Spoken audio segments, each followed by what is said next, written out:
ఓం కాళికా మాత. ఓం నమః శివాయ. స్వామి నమస్తే స్వామి. ఇంద్రజాల, మహేంద్రజాల, గజకర్ణ, గోకర్ణ. ఏం బాలక, నువ్వెందుకు వచ్చావో నాకు తెలుసు. స్వామి, మీరే నన్ను కాపాడాలి. అవును స్వామి, బిడ్డడు చాలా కష్టాల్లో ఉన్నాడు, అందుకే మీ కాడికి తీసుకొచ్చాను. నాకన్నీ తెలుసు. నువ్వు మనసారా ప్రేమించి పెళ్లి చేసుకున్న ఆ బాలిక హఠాత్తుగా మాయమైంది, అంతేగా? ఆమె కావాలని నీ నుండి పారిపోలేదు. ఆమెకి తెలియకుండానే ఆమె నీకు దూరమైంది. కాదు కాదు, దూరం చేసింది. దూరం చేసిందా? ఎవరు స్వామి? నీ భార్యను ఆహ్వానించింది దుష్ట శక్తి.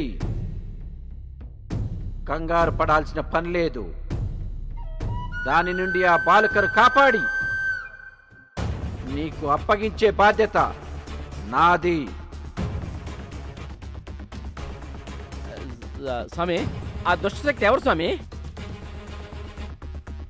కొంప తీసి వీళ్ళ రిలేషన్ ఏంటి? మూర్ఖ, తొందరేలా? చూస్తావుగా, నేను పూజ ప్రారంభిస్తాను. ఎక్కడున్నా క్షణాల్లో మన ముందు వాలాల్సిందే. ఇలా వచ్చి కూర్చోండి.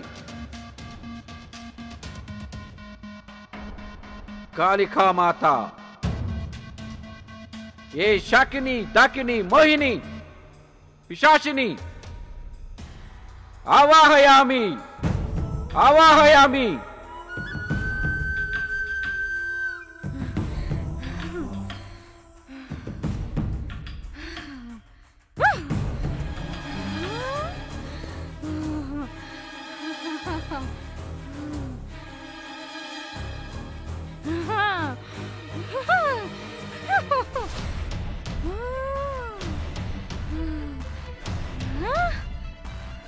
ఏ బాలిక, కూర్చో.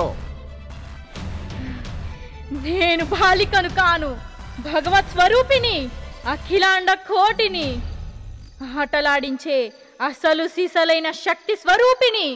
నీలాంటి పిల్ల మాంత్రికులకు అర్థం కాని అఖండ తేజోమయిని. సరే, ఒప్పుకుంటున్నా.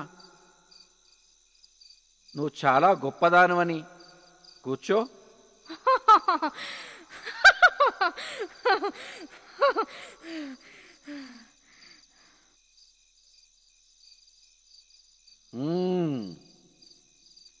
ఎందుకీ బాలికను ఆహ్వానించావు?